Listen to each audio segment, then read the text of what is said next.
अपना सब किछु कऽ लेब ने तऽ जस नहीं हैत। खटैत खटैत देह के ठठरी किया नहीं बना लेब, लेकिन तैयो जस नहीं हैत। लगैया जस कपारेमे नहीं लिखल छै, लगैया जस कपारेमे नहीं लिखल छै।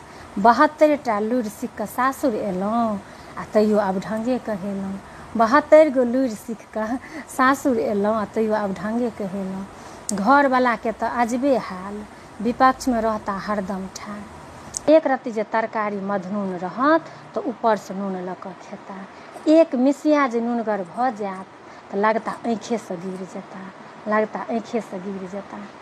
हमसब कखन बिखरै छी जखन तोड़ैमे रहैया घरवलाके हाथ। हमसब तखन बिखरै छी जखन तोड़ैमे रहैया घरवलाके हाथ। आ जँ घरवला छथि साथ तऽ दुख दैके ककर औकात। आ जँ घरवला छथि साथ तऽ दुख दैके ककर औकात। जय सिया राम, जय मिथिला। हमसब दुबर पातर महिला फेलियर लेल मोटिवेशनके काज करै छी। बार बार कोशिश करैत रहू, एहि लेल प्रेरणा स्रोत बनल छी। हमसब मोटाइके सपनामे कई सालसँ कपड़ामे मार्जिन रखैत अबै छी जे मोटेबै ने तऽ ई सिलाइ खोलि देबै, मोटेबै ने तऽ ई सिलाइ खोलि देबै। मुदा 1 किलो नहीं बढ़ै छी। उल्टा सर्दी बोखार होइए तऽ 2 किलो घटिए जाइ छी। मुदा 1 किलो नहीं बढ़ै छी आ सर्दी बुखार होइए तऽ उल्टा 2 किलो घटिए जाइ छी। लेकिन मजाल छियै जे दर्जीके ई कहनाइ छोड़ि देबै जे 2 इंची अहाँ मार्जिन रहऽ देबै, हम मोटेबै ने तऽ हम अपने सिलाइ खोलि लेबै।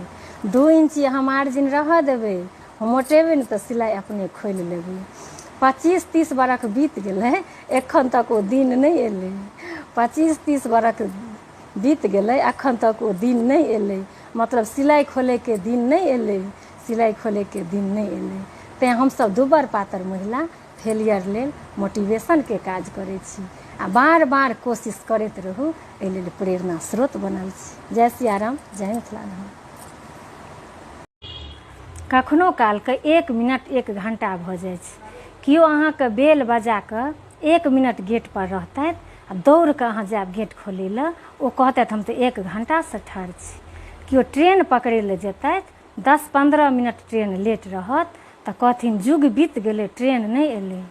ककरो इंतजारमे केओ बैसल रहतथि आ ओ आधा घंटा लेट एथिन तऽ ओ कहथिन उखराहा से हम बैसल छी, ओकर कतहु अता पता नहीं छी। ओ 10 गोटाके फोन कऽ कऽ कहथिन।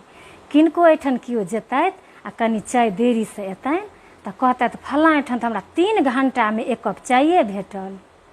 ककरो केओ मन्दिर जाइ लए सङ्ग करै लए जेतथि आ 5 मिनट ठाढ़ रहतथि, कहतथि गै एतेक काल तऽ हम पूजा कऽ कऽ आबि गेल रहितहुँ, तोरा 1.5 घंटामे फूले अक्षत लेल होइ छौ।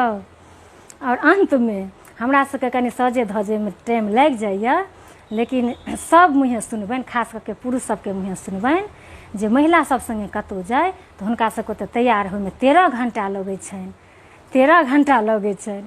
चलू 1 घंटा हम मानै छी जे हमरा सबके बालो बच्चा रहैए तऽ 1 घंटा हमरा सबके लागि जाइए। लेकिन 1 घंटाके कहतथि जे महिला सब सङ्गे कतहु जायवला छै, ओकरा सबके तऽ तैयारे होइमे 13 घंटा लागि जाइ छै, 13 घंटा लागि जाइ छै। जय सिया राम, जय मिथिला धाम।